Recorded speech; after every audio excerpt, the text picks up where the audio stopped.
අදත් වහිනවා. සෙල්ලම් කරන්න යන්නත් බෑ, බයිසිකලේ පදින්නත් බැහැ. හරිම කම්මැලි දවසක්.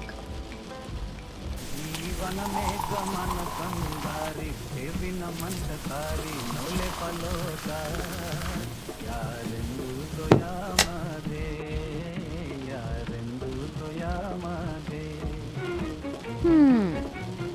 ඔබයානම් කානිවන්දකාරි ඔබට යෝගේ මොකද මේ දුව ලොකු කල්පනාවක වැස්ස කියන්නේ කම්මැලි වෙන්න ඕනේ දෙයක් නෙවෙයි දුවේ. මෙන්න ඉතින් සීයේ වැස්සෙන්ද එළියට යන්නත් බැහැනේ. මේක නිකන් කාලේ අපත යනවා වගේනේ.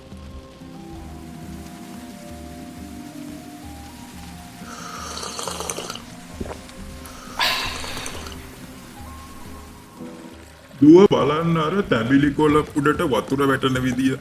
ඒක නිකන් තාලයකට වගේ නේද?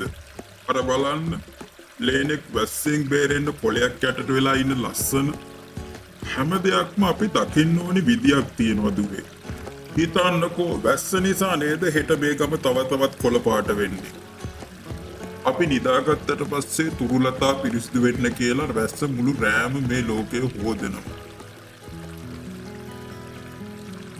ඒක නම් ඇත්ත තමයි සීයේ.